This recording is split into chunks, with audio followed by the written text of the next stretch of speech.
দর্শক, শুরু করছে আমাদের সাপ্তাহিক আয়োজন যে কথা কেউ বলেনি অনুষ্ঠানে। আজকের যে আয়োজনটি, সে আয়োজনে আমরা কথা বলবো দুর্যোগের আগম সতর্কতা নিয়ে। এবং আগাম সতর্কতা নিয়ে কথা বলতে গিয়ে আজকে অতিথি হিসাবে যাকে আমরা আমন্ত্রণ জানাচ্ছি, অত্যন্ত উপযুক্ত একজন ব্যক্তি, দুর্যোগ ব্যবস্থাপনা ত্রাণ মন্ত্রণালয়ের অতিরিক্ত সচিব ও সিপিপি এর পরিচালক এবং জাতিসংঘের আর্লি ওয়ার্নিং ফর অল এর ন্যাশনাল ফোকাল পয়েন্ট জনাব আহমদুল হক রয়েছেন আমাদের সাথে। আমরা, প্রিয় দর্শক, আপনারা জানেন যে বাংলাদেশ একটি দুর্যোগ প্রবণ দেশ এবং বাংলাদেশে এই দুর্যোগ প্রবণ দেশ হবার পরেও কিন্তু আমরা এই দুর্যোগ মোকাবেলা করবার ক্ষেত্রে সক্ষমতা অর্জন করেছি। আমাদের অনেক ভলেন্টিয়ার রয়েছে। আমাদের যারা এই দুর্যোগ প্রবণ এলাকায় বসবাস করে তারা সবসময় কিন্তু দুর্যোগের সঙ্গে যুদ্ধ করে চললেও কিন্তু দুর্যোগ মোকাবেলার জন্য আমাদের রাষ্ট্র সরকারের পক্ষ থেকে নানা রকম কর্মপরিকল্পনা গ্রহণ করছে। সে অবস্থায় জনাব আহমদুল হক, আপনাকে আজকে পেয়ে আমরা পুরো বিষয়টা জানবার চেষ্টা করব যে আসলে এই যে দুর্যোগে যে আমাদের আসে এবং আসবার পূর্বে যে আগাম একটা সতর্কীকরণ ব্যবস্থা যদি থাকে তাহলে কিন্তু আমরা বেশি মোর অ্যাওয়ার হতে পারি। আগে একটা সময় কিন্তু আমরা দেখেছি যে বাংলাদেশের দুর্যোগের সময় প্রচুর ক্ষয়ক্ষতি হতো, প্রচুর মানুষ মারা যেত, প্রচুর গবাদি পশু মারা যেত। কিন্তু এখন যে আগাম যে সতর্কতা দেওয়া হচ্ছে সেই ক্ষেত্রে কিন্তু মানুষের মধ্যে একটা অ্যাওয়ারনেস তৈরি হয়।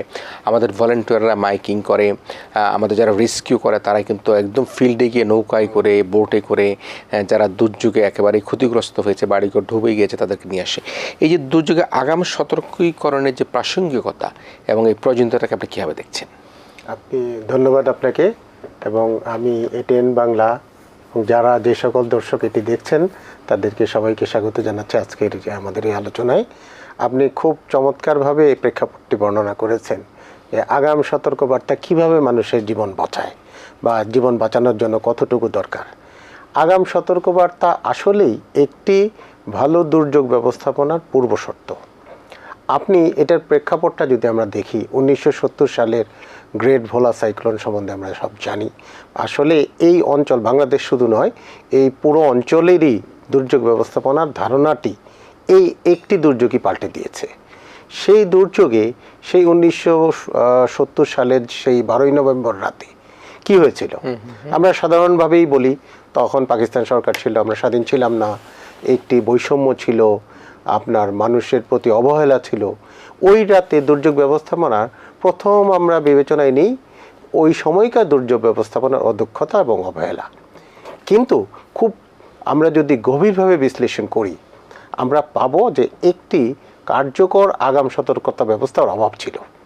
সেটা আমি আরেকটু যদি ব্যাখ্যা করি, আপনার যাই একটা ব্যবস্থাপনা ছিল সেটি কিন্তু শেষ প্রান্তের মানুষের কাছে সঠিক সময়ে পৌঁছেনি, 1 নম্বর।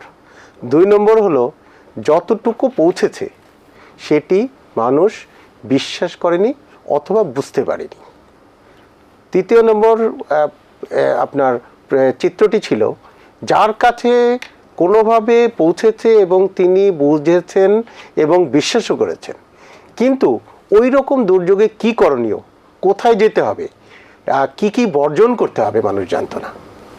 যার কারণে এই এক রাতে প্রায় 10 লক্ষ মানুষ মারা গেল, প্রচুর গবাদি পশুর ক্ষয়ক্ষতি হলো, সম্পদের ক্ষতি হলো। কিন্তু আমরা সম্পদের ক্ষতি হয়তো সেই দুর্যোগটিতে সেভাবে কমাতে পারতাম না, কিন্তু শুধু একটা দুর্যোগ তথ্যটা যদি মানুষের কাছে যেত বোধগম্যভাবে, বিশ্বাসযোগ্য উপায়ে এবং করণীয় বর্জনীয় থাকতো, তাহলে সেই দিন নিশ্চিতভাবে এত লোক মারা যেত না। এখন এইটাই বাংলাদেশের জন্য আগাম সতর্কবার্তার যে প্রাসঙ্গিকতা, প্রয়োজনীয়তা, বাংলাদেশ এটা অনুভব করেছে একটি রাতে। না, মানে আমরা তো এই 70-এর যে আপনি বললেন যে দুর্যোগের কথা, 10 লক্ষ মানুষের মতো প্রাণহানি ঘটেছে, সেটি প্রতি বছর কিন্তু সেই দিবসটাও কিন্তু আমরা সবসময় স্মরণ করি। আমার মনে হচ্ছে উড়িচ্চরও কিন্তু মানে স্বাধীনতার পরবর্তী সময় কিন্তু বাংলাদেশে বড় বড় দুর্যোগ ঘটেছে। আর্লি 70-তে বড় বড় দুর্যোগ ঘটেছে, সেখানে কিন্তু প্রচুর প্রাণহানি ঘটেছে। 1991-তে দুর্যোগ হয়েছে এবং সেখানে প্রচুর মানুষের প্রাণহানি হয়েছে।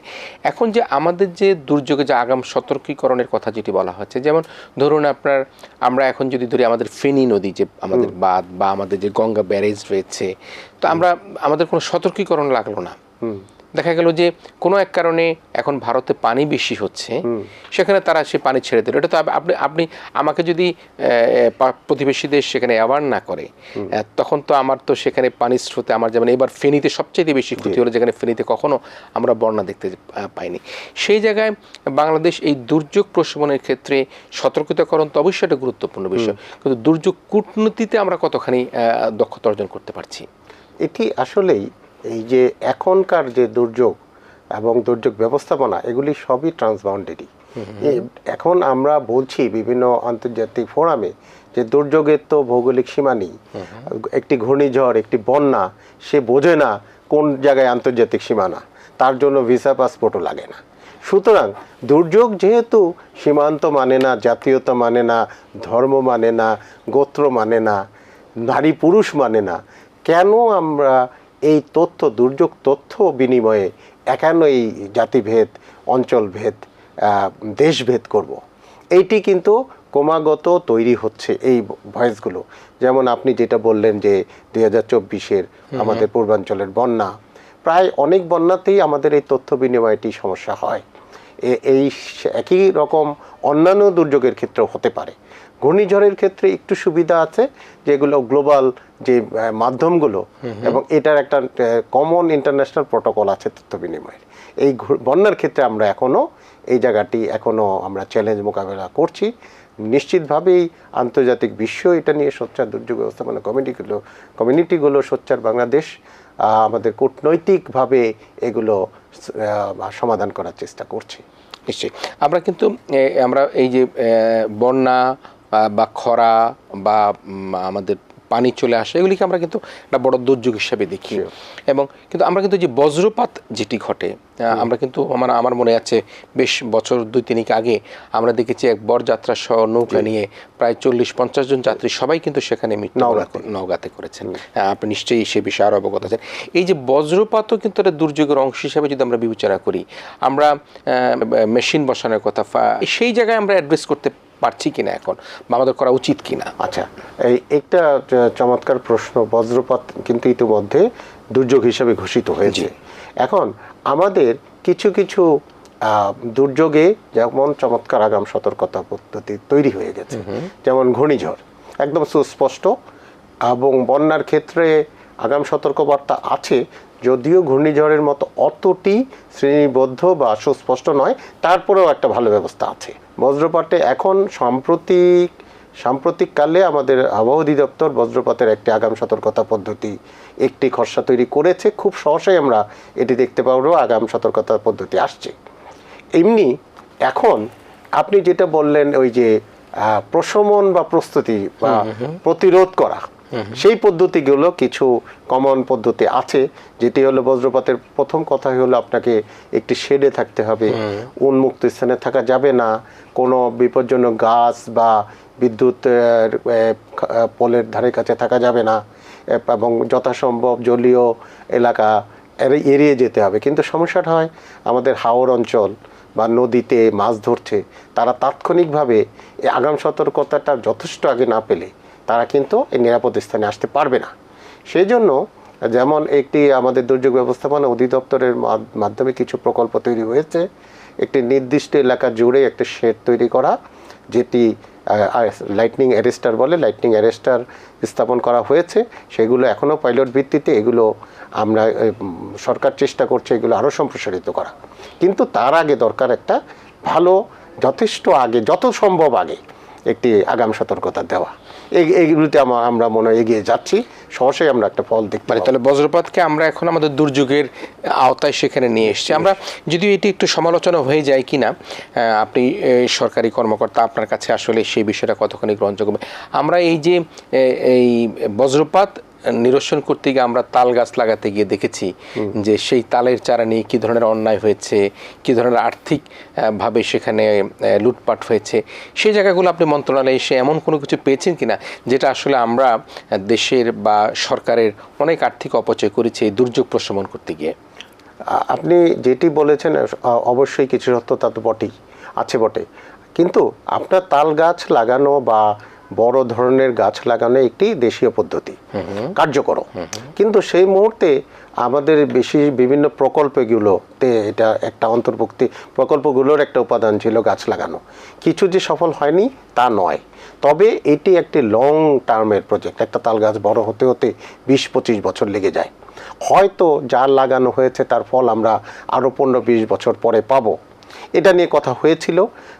এরপরে সরকার কিন্তু এইটাতে আর এগোই নেই। বেসরকারিভাবে মানুষকে আমরা অনুপ্রেরণা দিয়েছি, সচেতনতা দিয়েছি বড় তাল গাছ লাগানো এবং নিধন না করা, কিন্তু সরকারি প্রকল্পে আর এটি আর পরে তাল গাছ নাকি ছাগলে খেয়ে ফেলেছে, সরকারি পরিচর্যা ঠিকমতো করা হয়নি, প্রজেক্টের নামে অর্থ লুট হয়ে গিয়েছে। কিছু তো হয়েছেই বটেই, আমি স্বীকার করলাম। সেই জন্যই পদ্ধতিটা ভুল নয়, প্রয়োগকারী যারা তারা নষ্ট করেছে এটা। মানে আইডিয়াটা ইজ গুড আইডিয়া, বিকজ তাল গাছ নিশ্চয়ই দেশীয় পদ্ধতি, এটা দেশীয় পদ্ধতি। সুফল হয়তো আমরা বেশ কয়েকদিন পর হলেও পেতাম, কিন্তু অনিয়ম দুর্নীতি হলে সেটি তো আসলে আমরা সেখান থেকে সুফল পেতে কষ্ট। মুজিব কেল্লার কথা যেটা বলা হয় সেখানেও কিন্তু অনিয়মের কথা বলা হচ্ছে। এই যে সাইক্লোন সেন্টার যেখানে করা হচ্ছে সেখানেও অনিয়মের কথা বলা হয়েছে। তো এইগুলোকে আমরা কিভাবে অ্যাড্রেস করতে পারি? ভবিষ্যতে আমরা এগুলি দেখতে চাই না, করতে চাই না, সেই জায়গাটায় কিভাবে দেখেন আপনি? জানেন যে একটা অনিয়ম একটা বড় পরিসরে ছিল। জি, এখন শুধু দুর্যোগ ব্যবস্থাপনা সেটির থেকে মুক্ত থাকবে এটা আমরা মনে করি না। তারপরে এখন বর্তমান যে আমাদের যে সরকার এবং রাষ্ট্র পরিচালনা পদ্ধতিতে এগুলিতে অনেক সংস্কার আনা হচ্ছে। যেমন মুজিব কিল্লাটা এখন নিস্তার কেন্দ্র হিসাবে নতুন নামকরণ করা হয়েছে। এগুলোর আপনার স্থান নির্ধারণের সমস্যা ছিল, যেই দুর্যোগ প্রবণ এলাকায় না করে হয়তো একজন নেতা বা নিজের এলাকায় করে ফেলেছেন। তারপরে শেল্টারগুলোতেও আপনি নির্মাণের ত্রুটির চেয়ে বেশি লোকেশন নির্ধারণটা বেশি বিপজ্জনক, এটি ঘটেছে। নিশ্চিতভাবেই এখন এ থেকে আমাদের মন্ত্রণালয় এবং অধিদপ্তর মুক্ত হয়েছে এবং আপনারা নিশ্চিতভাবেই এখন এটা অনেক ভালো ব্যবস্থাপনা হয়েছে। না, আমরা তো আশাবাদী হতে চাই। আমরা যখনই ভাবি যে বাংলাদেশ একটা অন্তর্বর্তীকালীন সরকারের মধ্যে দিয়ে এখন দেশ রাষ্ট্র পরিচালনা হচ্ছে, নানা ক্ষেত্রে সংস্কার হচ্ছে, যে অনিয়ম দুর্নীতি সেগুলি বন্ধ করবার চেষ্টা করা হচ্ছে, এবং সেক্ষেত্রে দুর্যোগ নিয়েও যদি কোনো অনিয়ম থেকে থাকে সেগুলো নিশ্চয়ই আমরা আশা করি, কারণ এর প্রান্তিক পর্যায়ে জনগোষ্ঠীর জন্য কিন্তু এই উপকারভোগীদের জন্য এগুলি করা হয়, সেখানেও কিন্তু কোনো অনিয়ম দুর্নীতি যাতে না থাকে সেটা আমরা প্রত্যাশা করি। আমরা ভূমিকম্পের কথা যদি একটু আসি, যেমন ভূমিকম্পে আপনারা অনেক জ্ঞানী ব্যক্তি, বিষয়ে আপনাদের গবেষণা আছে, অনেক প্রবন্ধ আছে, লেখা আছে, কিন্তু ভূমিকম্প কিন্তু কোনো আগাম সতর্কতা খুব একটা বেশি পাওয়া যায় না। এবং বলা হয় যে বাংলাদেশে যদি বড় ধরনের কোনো ভূমিকম্প, ঢাকা শহরের অর্ধেক নাকি বিল্ডিং ভেঙে যেতে পারে। আবার আশেপাশে যে আমাদের যে মাটি ভরাট করে যে হাউজিংগুলি করা হয়েছে সেগুলি নাকি অনেক সময় তলিয়ে যাবার একটা শঙ্কা রয়েছে। তো এই যে ভূমিকম্প নিয়ে আমাদের যে শঙ্কাটা, সেটি নিয়ে আমাদের তো আগাম সতর্কতা নাই, এই বিষয়ে আপনার কি বিশ্লেষণ রয়েছে? আপনি এটি বড় একটা শঙ্কার জায়গা বাংলাদেশে, এবং যেটি আপনি নিশ্চিতভাবেই বলেছেন, ভূমিকম্পের আগাম সতর্কতা নেই। যে জাপান এটার এই ভূমিকম্প দুর্যোগের জন্য সবচেয়ে ভালনারেবল দেশ, এবং তারাই সবচেয়ে বেশি ক্ষতিগ্রস্ত হয়েছে, এবং তাদের টেকনোলজি সারা বিশ্বে বিখ্যাত, সবচেয়ে সেরা। তারাই মাত্র এখন 10 সেকেন্ড আগে যেটি একটা আগাম সতর্কবার্তা দিতে পারে, তা শুধুমাত্র আপনার ইউটিলিটিগুলো এবং ট্রান্সপোর্ট সিস্টেমটা বন্ধ করতে পারে ওই সময়। সুতরাং ভূমিকম্প এখনও এই আগাম সতর্কতা বিহীন থাকলেও আপনি প্রস্তুতি এমনভাবে করবেন, প্রশমন উদ্যোগগুলো এমনভাবে নেবেন যাতে, এখন আগাম সতর্কবার্তা নেই তাই বলে কি আমরা হাল ছেড়ে দেব, তা তো নয়। যেমন প্রশমনগুলো কী রকম, আপনি যদি বিল্ডিং কোড মেনে ভবন করেন, ভূমিকম্প প্রতিরোধক স্বয়ংক্রিয়ভাবে হয়ে যাবে। আপনি যদি ফায়ার এক্সিট এবং ইমার্জেন্সি এক্সিটগুলো ঠিক মতো রাখেন, তাহলে যে কোনো দুর্যোগে মানুষকে আপনি সুন্দর পথ বের করে আনতে পারবেন। মানুষকে যদি আপনি সচেতন করতে পারেন যে এই দুর্যোগ হলে ভয় না পেলে, স্ট্যাম্পিড না হয়ে আপনি এইভাবে এসকেপ করেন, এই মাত্রায় পর্যন্ত ট্রেমব্লিং যখন হতে থাকবে, তখন আপনি প্রথম বা দ্বিতীয় যখন ধাক্কাটা লাগে সেই সময় আপনি ঘরে থাকবেন, থেমে গেলে আস্তে আস্তে বেরোবেন। এবং সেটার একটা স্কুল কলেজে আমরা এখন শেখানোর ব্যবস্থা করছি এবং সচেতনতা বাড়াচ্ছি। তারপরে বড় অংশ যে আপনি কিভাবে পুনর্বাসন করবেন, তার আগে তাদের উদ্ধার করতে হবে, মেডিকেল ট্রিটমেন্ট দিতে হবে, এবং পুনর্গঠন পরে। এবং খুবই একটা এই চমৎকার উদ্যোগ আমাদের বর্তমান মাননীয় উপদেষ্টা দুর্যোগ ব্যবস্থাপনা ও ত্রাণ মন্ত্রণালয়ে তিনি একটি উদ্যোগ নেওয়ার জন্য ইতিমধ্যে আমাদের একটি পরিকল্পনা প্রণয়নে করার দায়িত্ব দিয়েছেন। আমরা ইতিমধ্যে খসড়া করে ফেলেছি, যেটা হলো নগর দুর্যোগে একটা কুইক রেসপন্স মেকানিজম এবং ইনসিডেন্ট কমান্ড সিস্টেম, এটা একটা কম্প্রিহেন্সিভ হবে। এবং আপনি আরেকটু দরকারি জিনিস, আজকে ঢাকা শহরে যদি একটা এই ধরনের ভূমিকম্প বা মেগা ডিজাস্টার হয়, আপনি আমি সবাই আক্রান্ত হব। আমাদের রেসপন্ডার বা স্বেচ্ছাসেবক যারা আছে, তৈরি করা আছে, কিন্তু তারা তো নিজেরাই আক্রান্ত হবে, কারণ ভূমিকম্প মেগা ডিজাস্টার। তখন কে সাড়া দেবে, কে বাঁচাবে? সেই জন্য আমরা বড় বড় শহরগুলোতে, বিশেষ করে মেট্রোপলিটন এরিয়ার পেরিফেরি ডিস্ট্রিক্টগুলোতে আমরা স্বেচ্ছাসেবক তৈরি করছি। এই পরিকল্পনায়, যেই পরিকল্পনাটির কথা বললাম, এই পরিকল্পনার অধীনে পেরিফেরি ডিস্ট্রিক্টগুলোতে আমরা স্বেচ্ছাসেবক তৈরি রাখবো, ব্যাকআপ যারা ঘন্টা বা মিনিটের হিসাবে চলে আসতে পারবে এরকম দুর্যোগ হলে। তার সাথে আপনি আমাদের যে বিদ্যমান রেসপন্স ক্যাপাসিটি, এটার একটা আন্তর্জাতিক মানদণ্ড আছে, যেটাকে বলে INSARAG, international search and rescue advisory group. আমরা বাংলাদেশ সেটার সার্টিফিকেশনের জন্য উদ্যোগ নিয়েছি। সেটা হলে আমাদের নিজস্ব আরবান সার্চ অ্যান্ড রেস্কিউ, যেটা ইন্টারন্যাশনাল মানদণ্ডে হবে। সে fire service and civil defence এবং আর্ম ফোর্সেস ডিভিশনে, আর্ম ফোর্সেসের মধ্যে থেকে আমরা এই দলগুলো গঠনের প্রক্রিয়া নিয়েছি। তারপরে আপনার এই যে কমান্ড সিস্টেমটা, যে একটা আমাদের জাতীয় দুর্যোগ, এই ধরনের দুর্যোগ হলে আমাদের মন্ত্রণালয়ই তো ধ্বংস হয়ে যেতে পারে, এমন একটা জায়গা থাকবে যেটাকে বলি ন্যাশনাল ইমার্জেন্সি অপারেশন সেন্টার, যেটার জন্য তেজগাঁয়ে ইতিমধ্যে জায়গা নেওয়া হয়েছে, কাজ শুরু হওয়ার পথে, পরিকল্পনা চলছে। এইখানটা হবে যে এই ধরনের দুর্যোগে, ভূমিকম্পে, 8 মাত্রার ভূমিকম্পও এই ভবনটি ক্ষতিগ্রস্ত হবে না। সুতরাং তখন এখানে আমাদের দুর্যোগ ব্যবস্থাপনার জাতীয় নীতি বা প্রধান উপদেষ্টা বা রাষ্ট্রপতি বা প্রধানমন্ত্রী যেই থাকুক, তাদের নেতৃত্বে এখান থেকে কমান্ড সিস্টেমটা হবে, কন্ট্রোল রুমটা সেখান থেকে পরিচালনা করা যাবে জাতীয় হবে, যেটা 8 রেক্টর স্কুলও সেই বিল্ডিংটা ধ্বংস হবে না। এই পদ্ধতিগুলো কিন্তু এখন তৈরি করা হচ্ছে। আপনি বলতে পারেন যে ভূমিকম্পের বড় সমস্যা হলো এটা পটেনশিয়াল রিস্ক। আমাদের মানুষ, নাগরিকরা এই দুর্যোগ কেউই দেখেনি তার জীবনে, শুধু আন্তর্জাতিক মাধ্যমে পাশের দেশ, দূরের দেশে এই দুর্ঘটনাগুলো দেখে। সুতরাং মানুষকে এইটাতে ফুল পেজে আনা খুব কঠিন। তারপরও আমরা চেষ্টা করে যাচ্ছি যে এই পটেনশিয়াল রিস্কটা বোঝানো, এবং যে এই যে আপনি এই মিডিয়াতে এই আজকের এই সংবাদটি, এই অনুষ্ঠানটি প্রচার করছেন, যে যে এইটা মানুষ জানবে, বুঝবে যে এটা পটেনশিয়াল রিস্ক হইলে তো আর আমার রক্ষা নেই।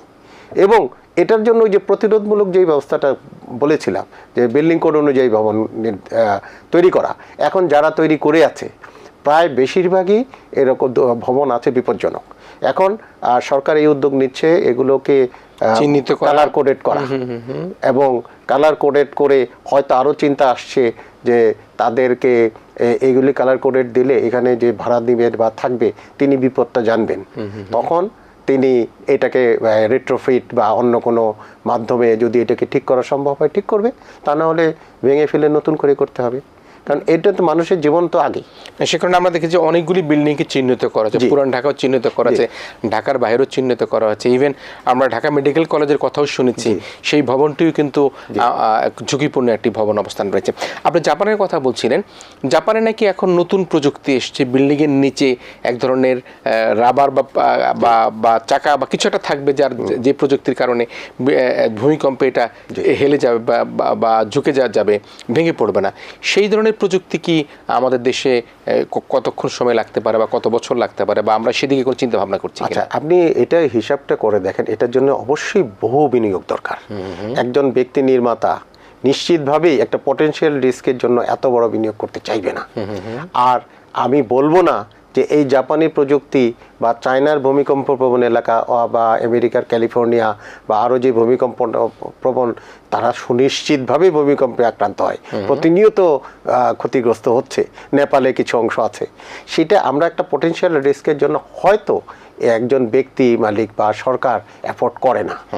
আমরা তার চেয়ে আমরা যদি আমাদের যে বিল্ডিং কোড আছে এক্সিস্টিং, সেই বিল্ডিং কোডটা মেনে চলি, এবং সেই ফায়ার সার্ভিসের যেই ফায়ার এক্সিটের যে নিয়মগুলো আছে সেগুলো মেনে চলি, এবং মানুষ যদি বেসিক শিক্ষাটা পায় কি করতে হবে, তাহলে কিন্তু অনেকটাই আমরা স্বস্তি বোধ করতে পারি। মানে সেক্ষেত্রে এত বড় বিনিয়োগ হয়তো বা এই মুহূর্তে আমাদের জন্য সম্ভব না হতো, রাষ্ট্র বা সরকার বা ব্যক্তি উদ্যোগে সম্ভব নাও হতে পারে। সেই কারণে নিশ্চয়ই আমরা যত বেশি অ্যাওয়ার হব, যত বেশি আমরা পাঠ্যপুস্তকে কিন্তু অন্তর্ভুক্ত করছি, আমরা স্কুল কলেজও দেখছি এখন ড্রিল আকারে শেখানো হচ্ছে বাচ্চাদেরকে যে স্কুলে কলেজে ভূমিকম্প হলে তারা কখন কি ভূমিকা পালন করবে, বা বাসা বাড়িতে ছাদের নিচে না থাকে কীভাবে পিলারের নিচে গিয়ে দাঁড়িয়ে থাকবে, সব কিছু কিন্তু আমরা একটা জায়গায় আসছি।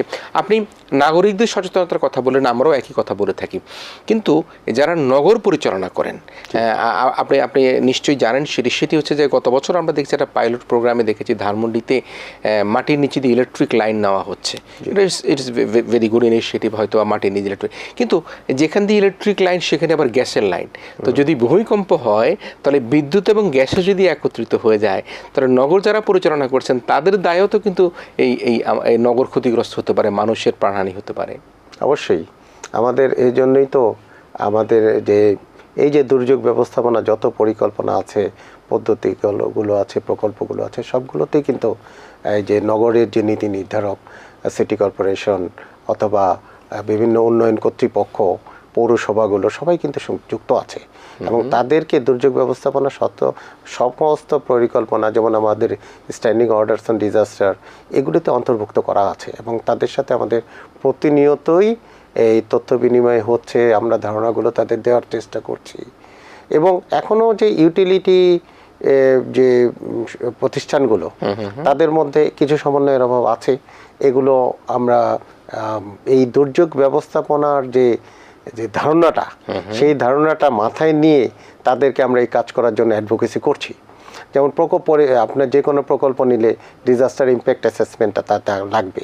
যেমন আপনি বললেন মাটির নিচে পাশাপাশি বিদ্যুতের লাইন, গ্যাসের লাইন, এটা যদি তারা ইম্প্যাক্ট অ্যাসেসমেন্ট করতো যে এই জায়গাটায় ভূমিকম্প হলে কি হবে, তাহলে তার এইটা করতো না তারা। এটা কিন্তু আমরা আমাদের ডিজাস্টার ম্যানেজমেন্ট পলিসিতে এখন আছে।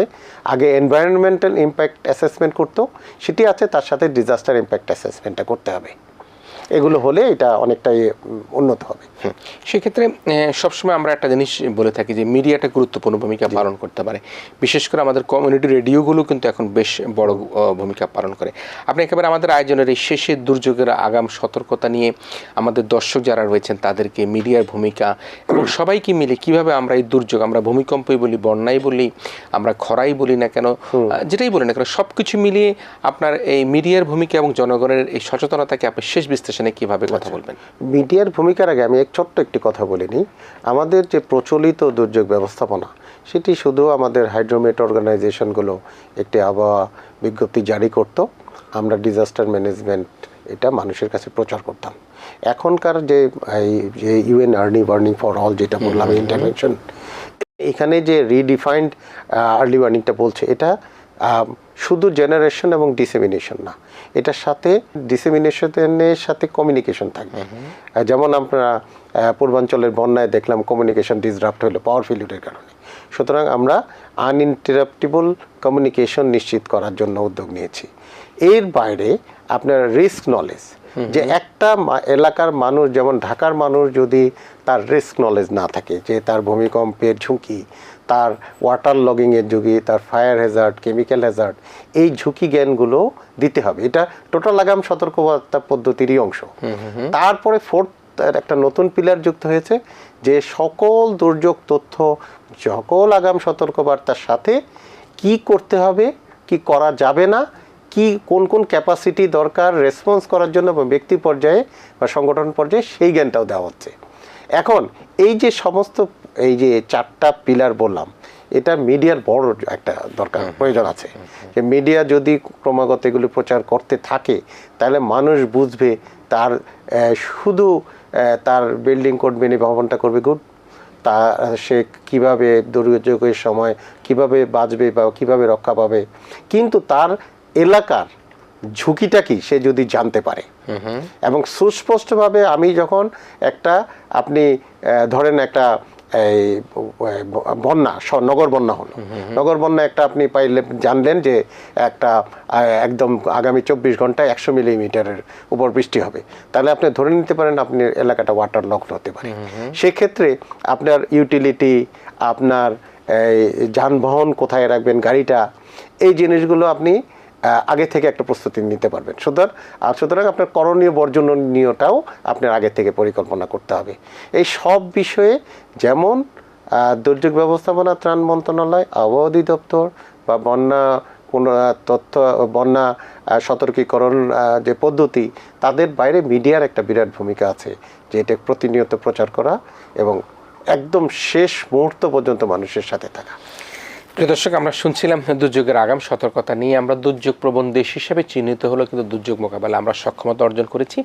এবং আজকের অতিথি যিনি অত্যন্ত পুঙ্খানুপুঙ্খভাবে বললেন যে আমরা এক ছাতার নিচে যদি আমরা এক তালে এক লয় সবাই মিলে যদি কাজ করি, যারা মাহমুদুল হক সাহেব তিনি বললেন, তাহলে কিন্তু আমরা এই দুর্যোগের ঝুঁকিকে মোকাবেলা করে আমরা আমাদের যে মানুষের প্রাণ রক্ষা করা, সম্পদ রক্ষা করা, আমরা সেটি হয়তো সহজেই করতে পারবো।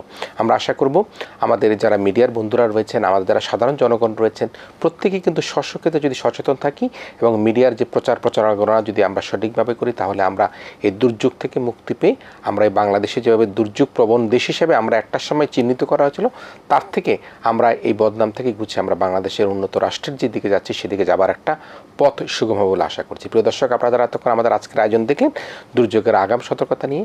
আপনাদের সবাইকে দারুণভাবে ধন্যবাদ জানাচ্ছি। একই সাথে আজকের অতিথি যারা মাহমুদুল হক, আপনাকেও ধন্যবাদ জানাচ্ছি। আপনারা ভালো থাকবেন, সবাই মিলে ভীষণ ভালো থাকবেন।